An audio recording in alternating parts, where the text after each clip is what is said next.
Bismillah. Assalamualaikum warahmatullahi wabarakatuh.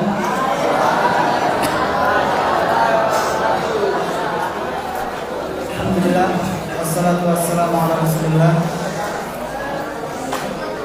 wa ala alihi wa ashabihi wa man tabi'ahum bi ihsanin ila yaumil qiyamah. Alhamdulillah, segala puji bagi Allah Subhanahu wa taala di mana Dia telah memberikan kepada kita semuanya nikmat yang begitu banyak.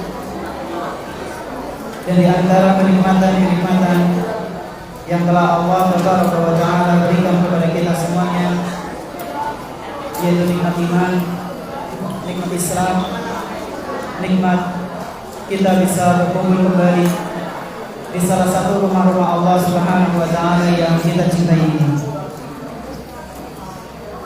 Kita berharap kepada Allah Tabaraka wa Ta'ala, semoga Dia berkenan memberikan kepada kita semuanya ilmu yang bermanfaat, sehingga bisa menjadi bekal kita kelak ketika berjumpa dengan Allah Subhanahu wa Ta'ala di hari akhir nanti.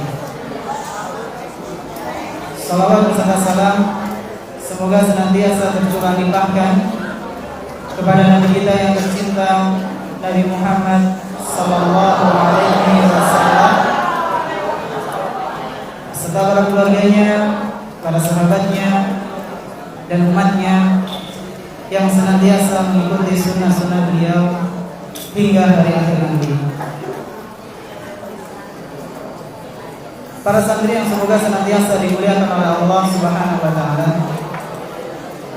insyaallah pada kesempatan yang berbahagia kali ini kita akan melanjutkan pembahasan kitab Ahaditsul Akhlaq, yang mana kitab ini ditulis oleh Syekh Profesor Dr.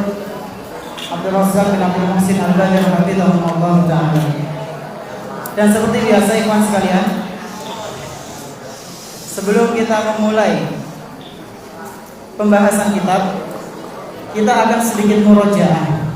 Kita akan sedikit murojaah mengenai pembahasan yang telah kita bahas bersama di pertemuan yang telah lalu, atau sekitar 2 minggu yang lalu ya. Siap ya kawan? Siap, Masya Allah. Pertanyaan pertama, siapa yang bisa menyebutkan urutan orang-orang, urutan orang-orang yang berhak untuk mendapatkan bakti kita? Antum, nah, itu yang belakang itu. Ibu, pertama ibu, kedua ibu, ketiga ibu, keempat ayah, kelima kerabat kita, kerabat dari jalur ibu. Masya Allah. Ta'ala Syekh, milih mana? HP-nya nggak buat hadiah. Baik. Barakallahu fikum. Jadi manusia yang paling berhak mendapatkan bakti kita yang pertama adalah ibu, kedua ibu, ketiga ibu, keempat ayah, kelima kerabat dari jalur ibu. Pertanyaan kedua ikhwan sekalian, tadi kan disebutkan bahwasanya kerabat dari jalur ibu itu urutan kelima yang berhak untuk mendapatkan bakti kita. Siapa yang bisa menyebutkan dalilnya? Sajjad. Al-khalatu bimanzilatil Masya Allah ta'ala ya Sajjad. Ikhtar, masyidtar.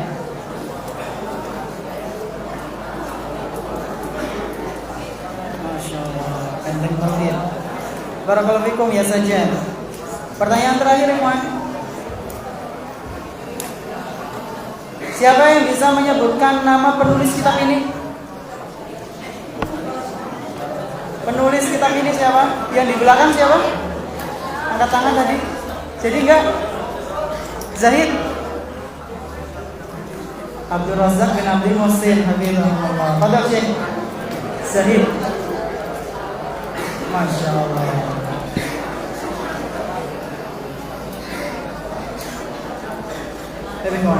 Jadi jangan sampai kita belajar kitab tapi kok nggak tahu penulisnya ya. Setiap malam Senin aku belajar apa di pondok? Pengajian Bu, pengajian Pak. Masya Allah. Pengajian bahas apa?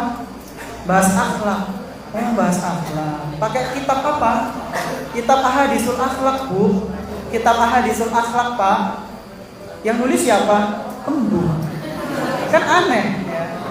Di antara adab Ivan, di antara adab kita membahas sebuah kitab yang dikarang oleh ulama. Di antaranya adalah kita harus tahu siapa penulisnya. Baik ikhwan sekalian, rahimani wa rahimakumullah. Kita akan melanjutkan pembahasan hadis yang membahas tentang akhlak dan adab. Dan kemarin kita sudah sampai ke asar ya. Asarnya siapa? Abdullah bin Abbas radhiyallahu anhu. Yang kemarin ceritanya tentang apa ya, Pak? Tentang seorang laki-laki yang melamar perempuan tapi ditolak. Kita akan baca lagi ya. Dan ini ada kaitannya dengan pembahasan birrul walidain. Wa an Atha bin Yasar qala mu'arrikh hafizahullah taala wa an Atha bin Yasar dari Atha bin Yasar an Ibnu Abbas radhiyallahu anhu dari Abdullah bin Abbas, semoga Allah Subhanahu wa taala meridhoi keduanya. Annahu atamu rajulun faqala, bahwasanya suatu hari pernah ada seorang laki-laki datang kepada Abdullah bin Abbas radhiyallahu anhu. Laki-laki ini curhat kepada Abdullah bin Abbas. Apa yang dikatakan oleh laki-laki ini? Inni khatabtu imra'atan fa abat an tankihani. Wahai Abdullah bin Abbas, sesungguhnya aku telah melamar seorang perempuan. Aku telah menkhitbah seorang perempuan. Fa abat an tankihani. Akan tetapi wahai Ibnu Abbas, ternyata perempuan tersebut tidak mau menikah dengan diriku. Sakit hati nggak kira-kira Ikhwan? Ditolak ajakan nikahnya. Bayangkan ngajak nikah tapi ditolak. Kemudian laki-laki ini melanjutkan ceritanya. Wa khatabaha ghairi. Kemudian Ibnu Abbas yang lebih sakit dari itu, ada seorang laki-laki lain mendatangi perempuan tersebut. Dia melamar perempuan yang aku sukai, wahai Ibnu Abbas. Fa'ahabbat an tankihahu. Dan yang lebih menyakitkannya lagi, wanita yang aku sukai itu ternyata juga suka pada laki-laki yang melamar perempuan tersebut. Udah jatuh ketimba duren, hati mencengang. Faghirtu 'alaiha faqataltuha. Akhirnya kata laki-laki ini apa? Aku pun terbakar cemburu, wahai Ibnu Abbas, kepada wanita tersebut. Faqataltuha. Dan aku pun membunuh wanita tersebut. Karena apa, Ikhwan? Cemburu buta. Lalu laki-laki ini setelah berjalannya waktu pun sadar, ingin taubat kepada Allah Subhanahu wa taala. Lalu dia bertanya kepada Ibnu Abbas, "Fahalli min taubah?" Wahai Ibnu Abbas, apakah aku masih bisa untuk bertaubat kepada Allah?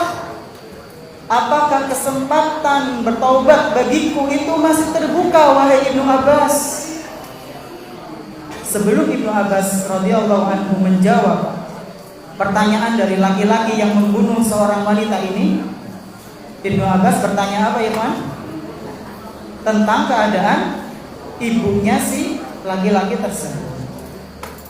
Qala ummuka hayyatun. Ibnu Abbas bertanya, apakah ibumu masih hidup? Apakah ibumu masih hidup? Lalu laki-laki ini menjawab, la, tidak wahai Ibnu Abbas, ibuku sudah meninggal dunia. Qala tubu ilallahi azza wa jalla. Maka Ibnu Abbas radhiyallahu anhu baru menjawab pertanyaannya tadi. Bertaubatlah engkau kepada Allah Subhanahu wa taala. Jika keadaannya demikian, ibumu sudah meninggal, engkau berbuat dosa yang cukup besar, maka bertaubatlah kepada Allah Subhanahu wa taala. Wa taqarrab ilaihi mastata'ta. Dan dekatkanlah dirimu kepada Allah Subhanahu wa taala semampu dirimu. Semampu antum, semampu engkau. Dekatkan dirimu dengan ibadah-ibadah kepada Allah Subhanahu wa taala. Sudah. Fadhahabtu, maka Atha ini mengatakan, aku pun mendekati Ibnu Abbas. Fasa'altu bin Abbas, dan aku bertanya kepada beliau radhiyallahu anhu, lima sa'altahu an hayati ummi. Wahai Ibnu Abbas, kenapa kok kamu bertanya tentang keadaan ibunya si laki-laki tersebut? Apa hubungannya? Laki-laki itu membunuh seorang wanita, lalu kamu bertanya tentang keadaan ibunya, masih hidup apa enggak? Maka jawabnya Abdullah bin Abbas apa yang mas sekalian? Faqala inni la a'lamu 'amalan aqraba ila Allah azza wa jalla min birril walidati. Wahai apa? Sesungguhnya aku ini tidak mengetahui suatu amalan yang bisa mendekatkan seorang hamba kepada Allah Subhanahu wa taala melainkan berbakti kepada ibu.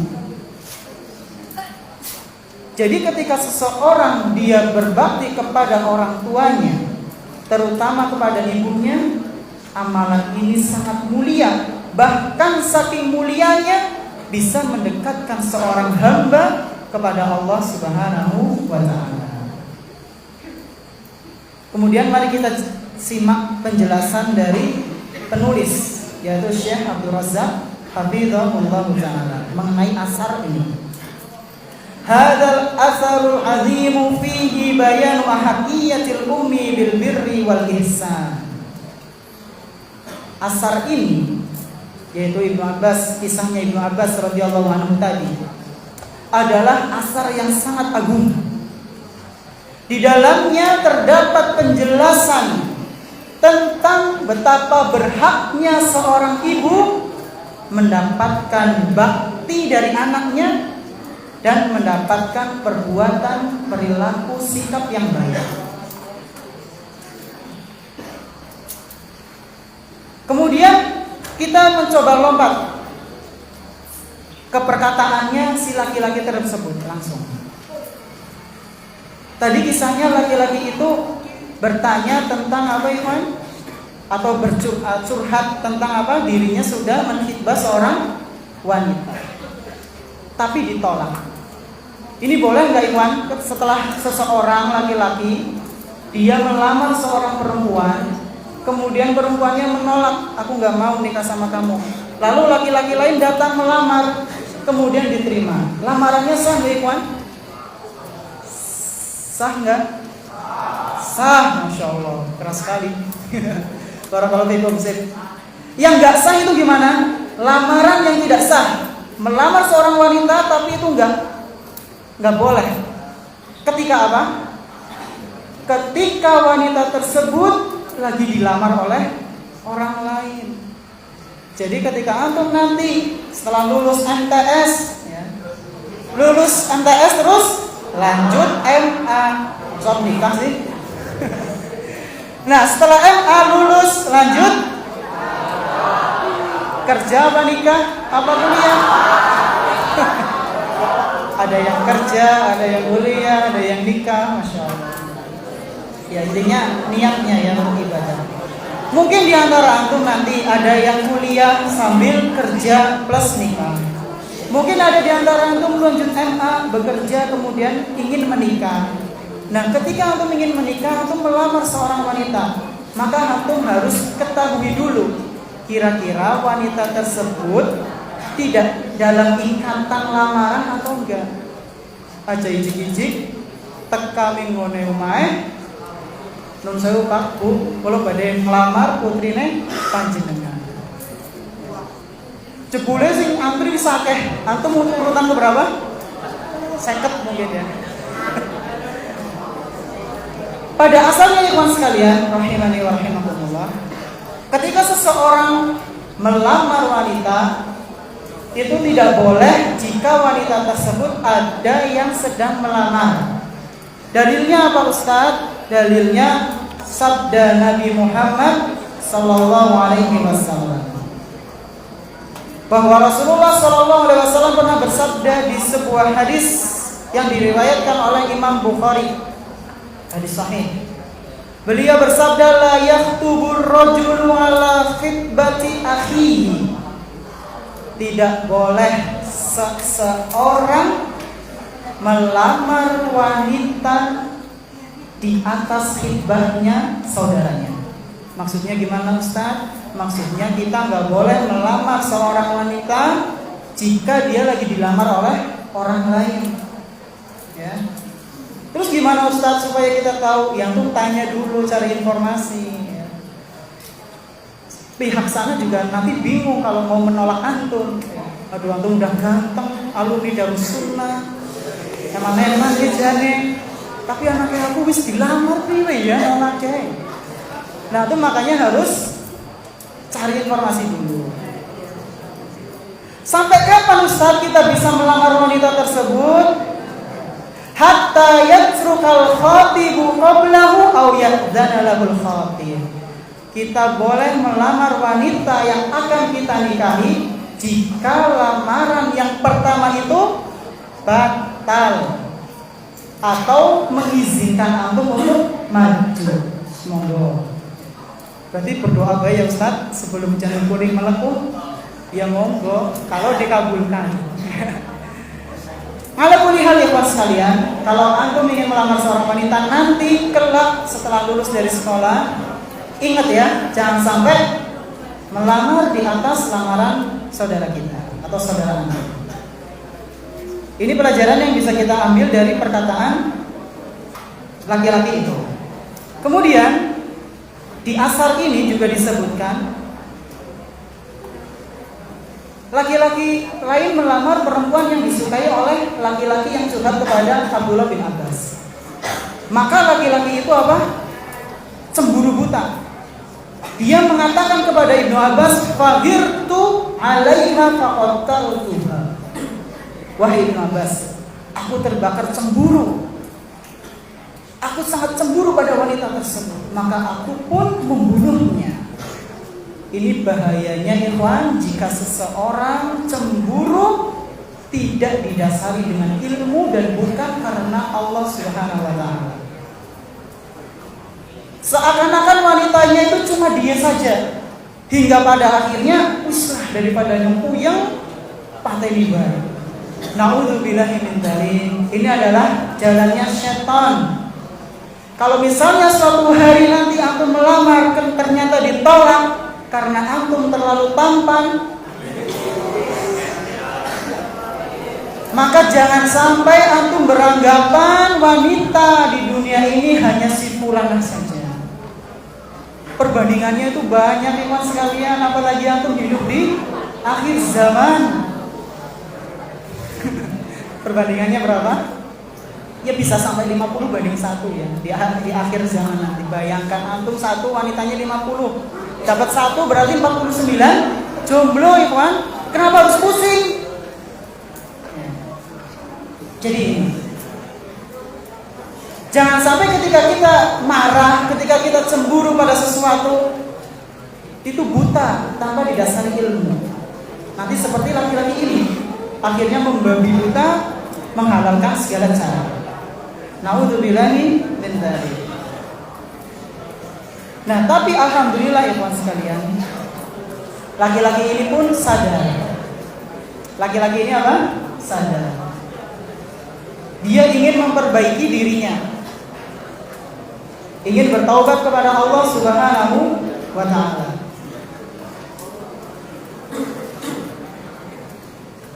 Lalu dia menemui siapa, ikhwan? Abdullah bin Abbas radhiyallahu anhu. Di kejadian ini kita bisa ambil faedah juga, ikhwan. Ketika si laki-laki ini menemui Abdullah bin Abbas, kemudian dia bertanya kepada Abdullah bin Abbas, "Fahal min taubah?" Wahai Ibnu Abbas, apakah masih ada taubat untukku? Apakah pintu taubat masih terbuka untukku, wahai Ibnu Abbas? Sementara aku telah menumpahkan darah seorang wanita. Dia sadar, ikhwan. Jadi dia tidak berubah menjadi psikopat. Psikopat itu apa? Bunuh ya, nggak ada rasa nyeselnya ya. Naudzubillah, hati-hati itu sama orang yang seperti itu. Itu udah dikuasai oleh jin. Nah, dia akhirnya menyesal. Dan dia mendatangi Ibnu Abbas lalu bertanya seperti itu. Pelajaran apa yang bisa kita petik dari perkataan itu, ikhwan sekalian? Fahal min taubah, apakah aku masih memiliki pintu taubat? Pelajaran pertama yang bisa kita ambil yaitu jangan pernah berputus asa dari rahmat dan ampunan Allah Subhanahu wa ta'ala. Ini pelajaran pertama, faedah pertama yang bisa kita ambil. Laki-laki ini menyesal, lalu dia tidak putus asa. Dia mencari orang yang kira-kira cocok untuk sebagai tempat curhat. Kalau antum misalnya lagi ada masalah, ikhwan sekalian, hampir semua mata pelajaran religi ya. Aduh Ustaz, kayak sepuyeng banget Ustaz, semandan botak ya Ustaz. Ada yang sampai kayak gitu? Karena saking kerasnya mikir Ustaz, pada rontok Ustaz. Antum cari teman antum yang kiranya itu bisa menenangkan antum atas izin Allah ketika mendengarkan cerita antum. Ini faedah yang pertama. Faedah yang kedua, bertanyalah kepada ahli ilmu. Bertanya kepada siapa, ikhwan? Ahli ilmu, ulama. Pada saat itu Abdullah bin Abbas radhiyallahu anhu, beliau adalah ulama di zaman itu. Sosok yang memiliki ilmu yang sangat banyak.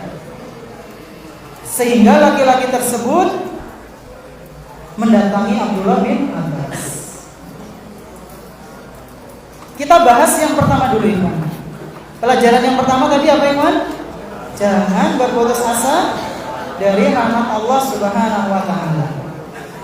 Meskipun dosa kita itu sangat banyak, meskipun dosa kita itu sudah sampai langit ketujuh, meskipun dosa kita itu sudah memenuhi bumi, jangan pernah apa? Putus asa. Dan inilah yang Allah Subhanahu wa ta'ala perintahkan kepada para hambanya yang bergelimang dosa.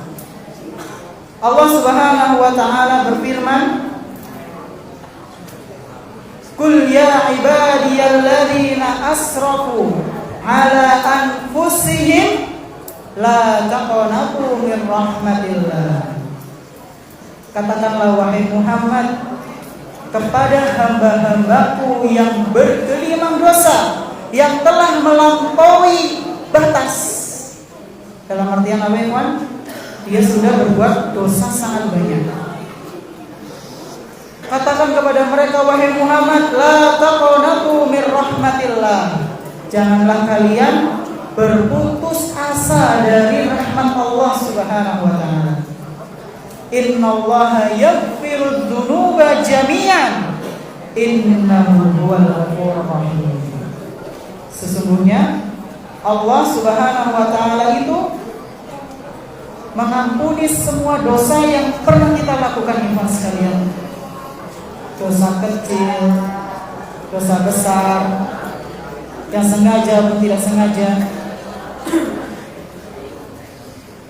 Allah akan mengampuni semua dosa kita.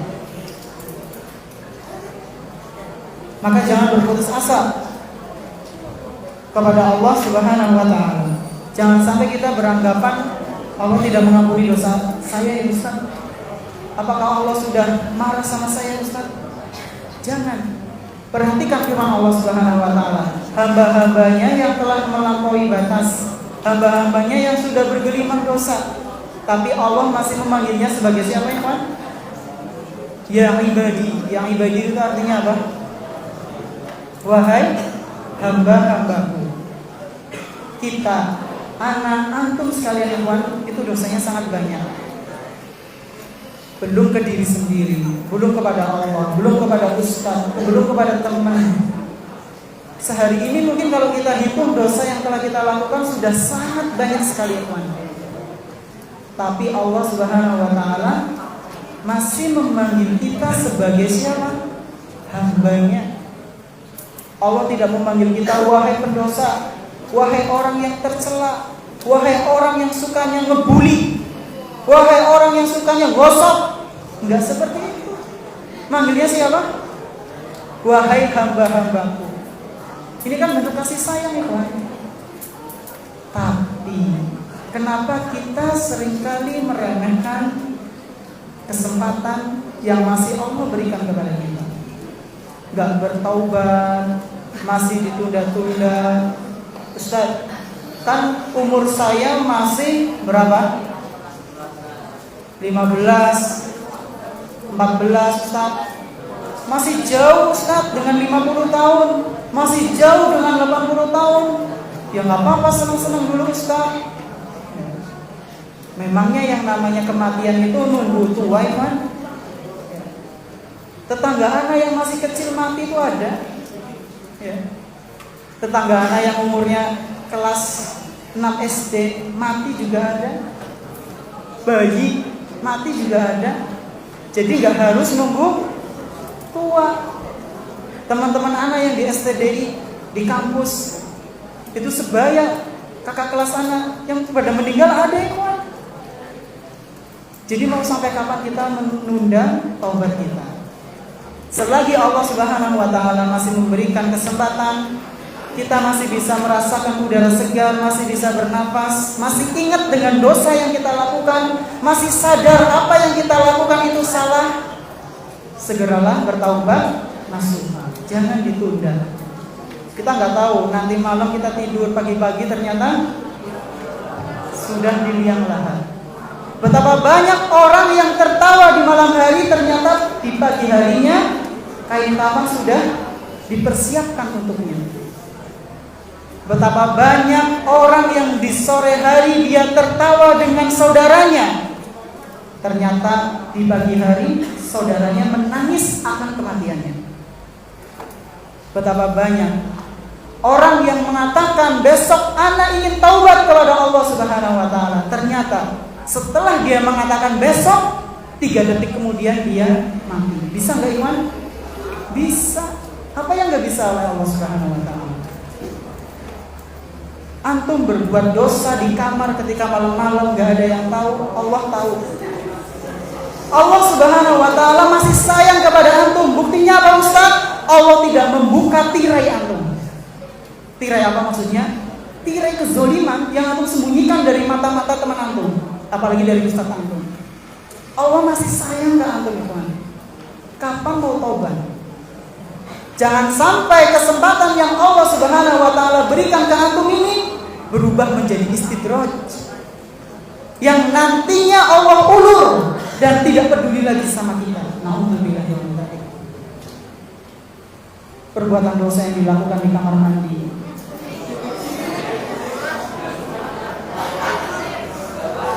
hati-hati, Tuhan. Jangan anggap remeh. Selain berdosa kepada Allah, aku mendolimi teman antum. Kok bisa, Ustaz? Suwe diantri duduk-duduk besar berbuke sini kamar mandi, boy. Ngapa jane? PAB. PAB ngasih setengah jam, kan tanda tanya besar, yang lain udah pada keluar, ini kok antri lama banget, hati-hati. Udah tutup pintu-pintu dosa ikhwan, apalagi di bulan Syaban ini. Kalau kita bisa berbuat baik di bulan Syaban ini, insya Allah di bulan Ramadan kita akan dimudahkan.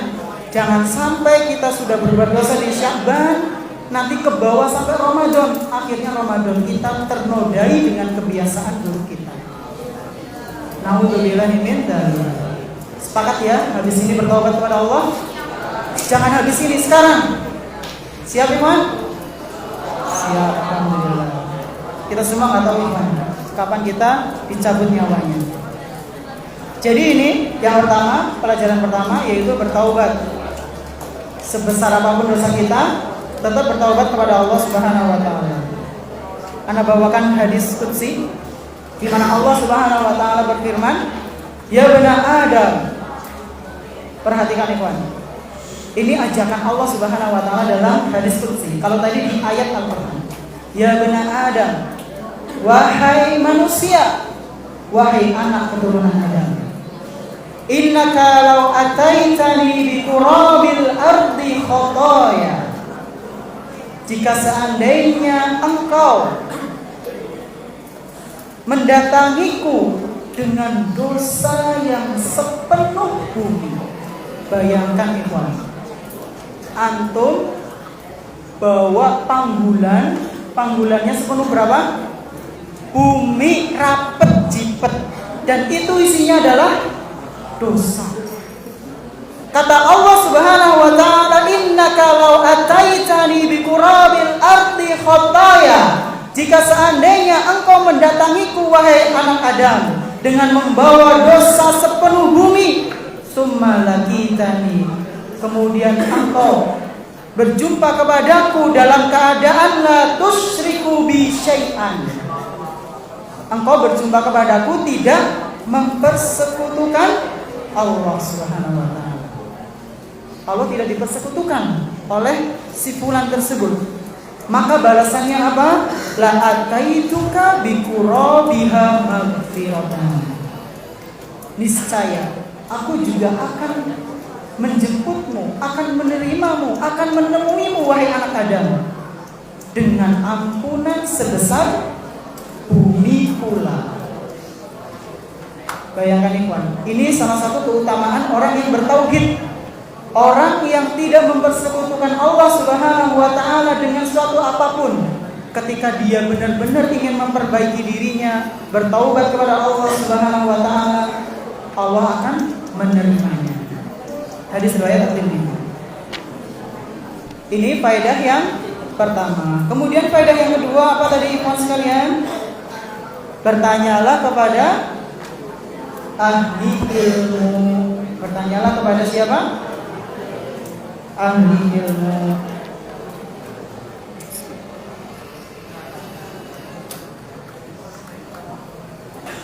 Ahli ilmu di sini siapa ikhwan yang dimaksud? Yang dicerita tadi. Yang dicerita, ya ahli ilmu itu ulama. Tapi yang di asar itu tadi siapa? Abdullah bin Abbas radhiyallahu anhu. Barakallahu fikum. Nah, faedah kedua ini bisa kita ambil dari perbuatan si laki-laki itu yang mendatangi Abdullah bin Abbas. Jadi dia tahu ada seorang ulama yang masih hidup di zamannya, yaitu Abdullah bin Abbas. Maka dia bertanya kepada beliau. Nah, ini juga yang harusnya dilakukan oleh kita ikhwan sekalian. Jangan sampai ketika kita lagi ada masalah dalam agama, lalu kita mencoba mencari jawabannya dengan asal-asalan bertanya. Antum kalau lagi sakit ikhwan, lagi sakit apa biasanya santri yang sering? Pusing, sakit gigi ya, narauto, terus apa maning? Gatal ya. Kira-kira ikhwan, kalau antum lagi sakit gatal, antum datang ke dokter apa? Kulit apa dokter hewan?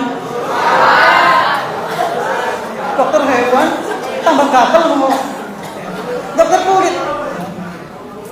Kita kalau sakit gatal datangnya ke dokter kulit, sakit mata datangnya ke dokter mata, sakit gigi ke dokter gigi. Kita berusaha seperti itu, Ikhwan.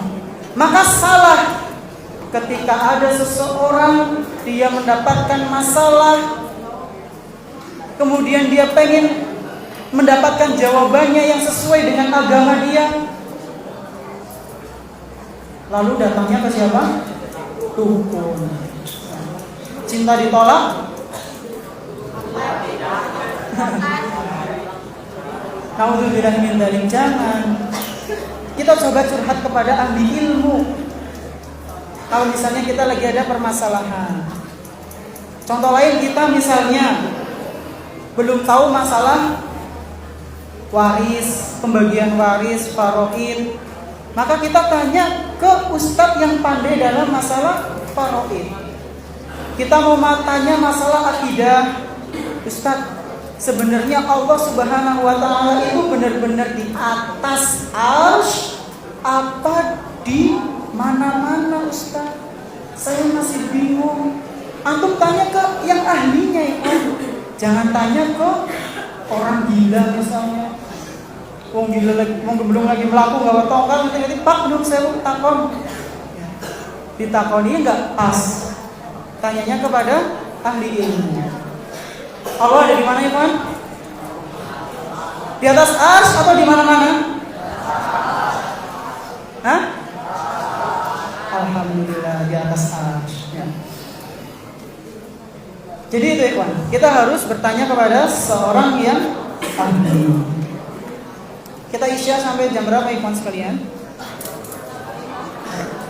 Jam 7 lebih berapa? Yusuf, jam berapa biasanya? Muadzinnya siapa sini? Afra. Jam berapa biasanya isya? Hah? Jam berapa? 7:15 mungkin ya? Baik, 7:15. Jadi ini Pak sekalian tentang betapa pentingnya kita bertanya kepada seorang ahli ilmu. Kita ulang lagi tadi faedahnya apa? Yang ada dua ketika seseorang mendatangi Ibnu Abbas. Pertama, jangan putus asa dari rahmat Allah Subhanahu wa Ta'ala dan ampunannya meskipun dosa kita begitu sangat besar. Dan yang kedua, bertanyalah kepada ahli ilmu ketika kita mendapati suatu masalah baik dalam kehidupan dunia maupun akhirat.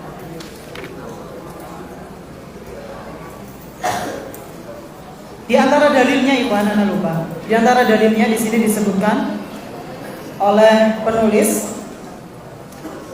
yaitu firman Allah Subhanahu wa Ta'ala di surat An-Nahl ayat ke-43. Di surat An-Nahl ayat 43. Di situ Allah Subhanahu wa Ta'ala memerintahkan kepada kita untuk bertanya kepada ahlinya. Ahlinya ahli. Ahlinya ahli siapa? Allah Subhanahu wa Ta'ala berfirman, "Fas'alu ahlal dzikri in kuntum la ta'lamun." Kalian bertanyalah kepada ahli dzikir. Az-dzikir di sini maksudnya apa, Ikhwan? Ahli dzikir. Az-dzikir di sini adalah ilmu maksudnya. Yaitu para ulama. Ahlul ilmu maksudnya para ulama. Bertanyalah kalian kepada para ulama, in kuntum la ta'lamun, jika kalian tidak mengetahui.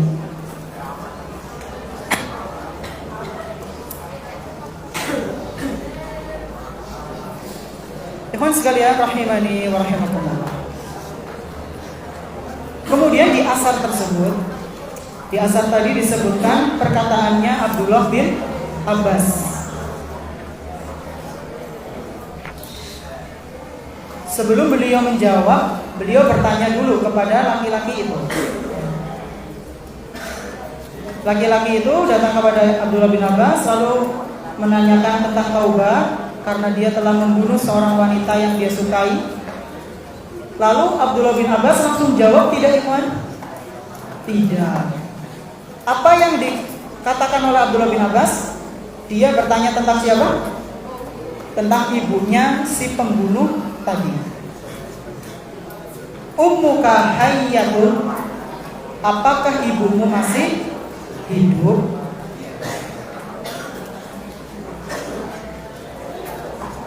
Inilah yang ditanyakan oleh Abdullah bin Abbas. Ternyata jawaban si laki-laki tersebut apa, ikhwan sekalian? Ibunya sudah meninggal. Nah, ketika Abdullah bin Abbas radhiyallahu anhu dia mengetahui keadaan ibunya si pembunuh ini sudah meninggal, maka Abdullah bin Abbas menyarankan laki-laki tersebut untuk apa? Bertaubat kepada Allah Subhanahu wa taala, lalu mendekatkan dirinya kepada Allah Subhanahu wa taala semampu dia. Sudah. Kemudian yang meriwayatkan asar ini siapa tadi namanya? Siapa? Ingat atau lupa? Dicatat gak teman-teman? Siapa yang meriwayatkan asar ini? Atau bin Yasar. Jangan sampai lupa iman. Atau bin Yasar. Nah, kemudian ketika laki-laki ini sudah mendapatkan jawaban dari Abdullah bin Abbas radhiyallahu anhu, laki-laki ini pun kembali, ya bertaubat mungkin dan kemudian melakukan amal saleh. Setelah itu Atok datang bertanya kepada Abdullah bin Abbas radhiyallahu anhu. Apa yang ditanyakan oleh Atok, ikhwan sekalian? Dia bertanya tentang pertanyaannya Abdullah bin Abbas.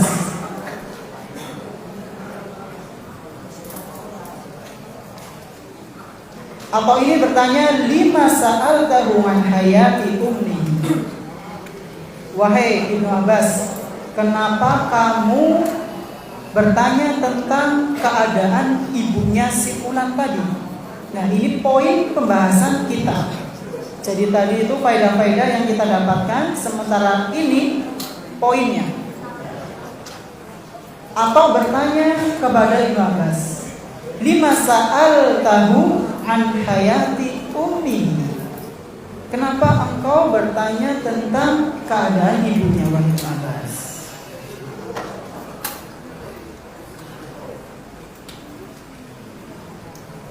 Kemudian Abdullah bin Abbas menjawab apa, ya kawan? Nanti kita bahas. Kita bahas pertanyaannya ini.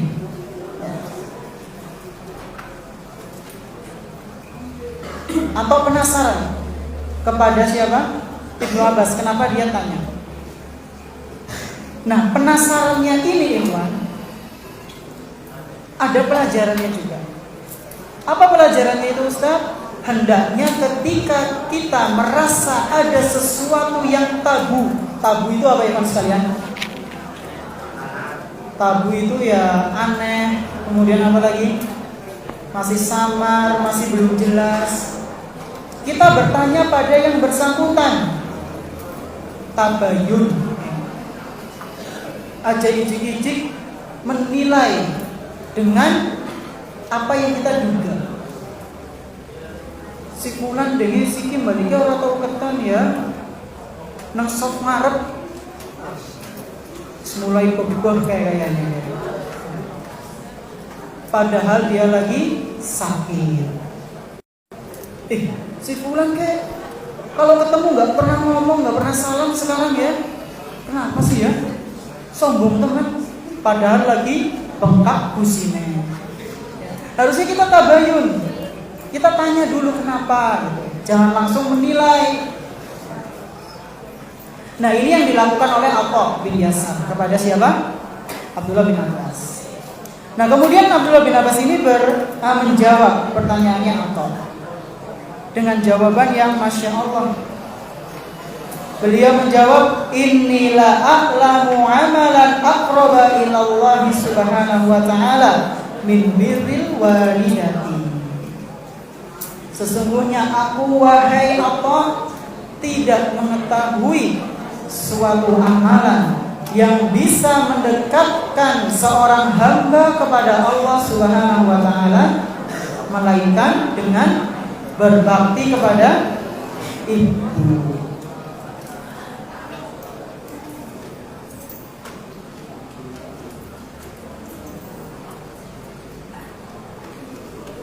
Kemudian di sini ikhwan sekalian rahimani wa rahimakumullah disebutkan kenapa kok harus ibu? Kenapa enggak bapak, enggak bibi? Dari jalur ibu, dari jalur ayah, kenapa enggak mereka Ustaz? Kenapa karena harus ibu? Syekh hafizahullah ta'ala menjawab, li'anna maqamal hasanati allati yanaluha al-'abdu fi birrihi li ummihi tarfa'uhu darajatin 'aliyatan 'inda Allah. Karena kedudukan kebaikan-kebaikan yang diraih oleh seorang hamba ketika dia berbakti kepada ibunya. Atau anak ulang, karena ketika seorang hamba dia melakukan perbuatan baik apa itu Ustaz? Apa saja yang dia lakukan kepada ibunya, tarfa'uhu darajatin 'aliyatan 'indallah, maka hal tersebut akan mengangkat derajat dia setinggi mungkin di sisi Allah Subhanahu wa taala. Derajat dia memang diangkat oleh Allah Subhanahu wa taala. Apa cuma itu saja Ustaz? Tidak. Kelebihan yang lain ketika seorang hamba berbakti kepada ibunya, wa tukaffiru anhu dzunuban wa sayyi'atin katsiratan. Kelebihan lain ketika seorang hamba dia berbakti kepada ibunya, maka dosa-dosanya akan diampuni oleh Allah Subhanahu wa taala. Kesalahan-kesalahannya juga akan dimaafkan oleh Allah Subhanahu wa taala. Inilah keutamaannya, ikhwan. Jadi kesimpulannya apa? Keutamaan berbakti kepada ibu mendapatkan dua keutamaan. Yang pertama ya ikhwan, derajatnya akan ditinggikan setinggi mungkin di sisi Allah Subhanahu wa taala. Kemudian yang kedua apa? Dosa-dosanya akan diampuni, kesalahannya akan dimaafkan oleh Allah Subhanahu wa taala.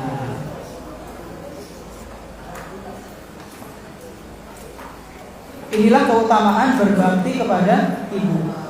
Maka jangan bosan-bosan dalam berbakti kepada orang tua, terutama kepada siapa ikhwan sekalian? Kepada ibu.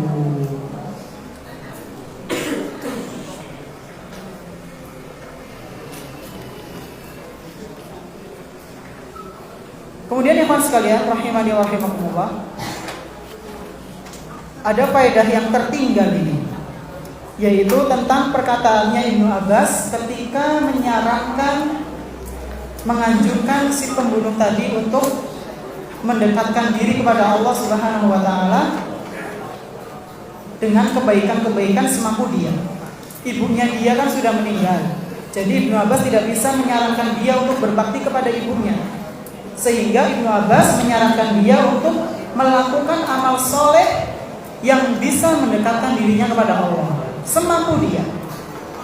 Nah, faedah yang bisa kita dapatkan dari perkataan Ibnu Abbas ini, Wan, sebisa mungkin ketika kita setelah melakukan dosa, segera mungkin mengiringinya dengan perbuatan-perbuatan baik dan yang sesuai dengan apa yang kita lakukan. Contoh, Ikhwan, mata kita diumbar ke sana kemari pas lagi pulang liburan misalnya. Keluar dari pondok, naik mobil, naik bis, naik motor, kemudian seakan-akan kayak keluar dari sarang, burung yang keluar dari sarang. Kemudian dia jelalatan ke sana kemari. Itu kan udah dosa. Jebule ya. Teman ya. Dia udah melakukan dosa di matanya. Lalu dia pulang ke rumah sadar, dengar pengajian di TV atau di HP. Dia sadar tadi dalam perjalanan telah melakukan dosa yang sangat banyak, ya Allah, saya bertaubat. Lalu apa yang harus dilakukan? Yang berkaitan dengan mata berarti apa, Iwan? Membaca Al-Quran.